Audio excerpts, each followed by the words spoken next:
سے پہلے نیت کرنی ہے، 4 رکعت بعد نفل صلاۃ التسبیح، عبادت اللہ تعالیٰ کی، بندگی خدا کی، منہ میرا طرف خانہ کعبہ شریف، اللہ اکبر کہہ کے آپ نے ہاتھ باندھ لینے ہیں۔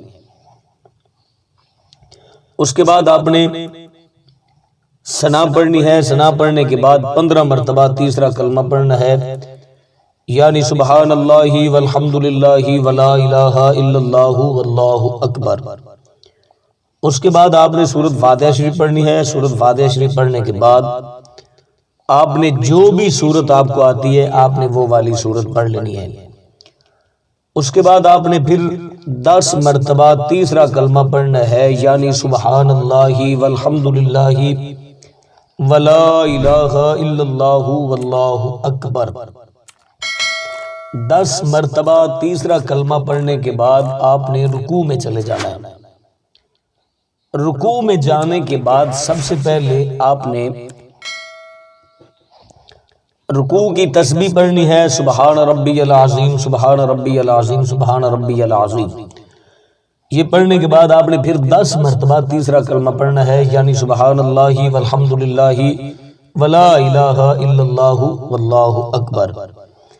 اس کے بعد آپ نے رکوع سے کھڑے ہونا ہے، سجدے میں جانے سے پہلے 10 مرتبہ پھر آپ نے تیسرا کلمہ پڑھنا ہے، سبحان اللہ والحمد للہ ولا الہ الا اللہ واللہ اکبر۔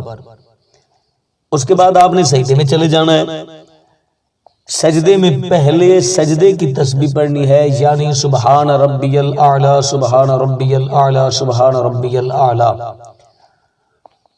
اس کے بعد آپ نے پھر 10 مرتبہ تیسرا کلمہ پڑھنا ہے، سبحان اللہ والحمد للہ ولا الہ الا اللہ واللہ اکبر۔ پھر اس کے بعد آپ نے سجدے سے اٹھنا ہے اور دونوں سجدوں کے درمیان بیٹھنے کو جلسہ کہتے ہیں۔ جلسے میں بیٹھ کر پھر آپ نے 10 مرتبہ تیسرا کلمہ یعنی سبحان اللہ والحمد للہ ولا الہ الا اللہ واللہ اکبر پڑھنا ہے۔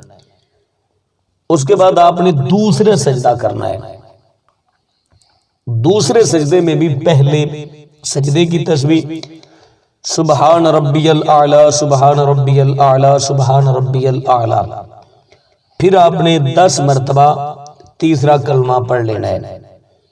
اب آپ کی 1 رکعت مکمل ہوگی۔ جب آپ نے دوسری رکعت کے لیے کھڑے ہونا ہے 15 مرتبہ تیسرا کلمہ پڑھنا ہے، اس کے بعد آپ نے سورۃ فاتحہ اور سورت پڑھنی ہے، اس کے بعد آپ نے 10 مرتبہ تیسرا کلمہ پڑھنا ہے۔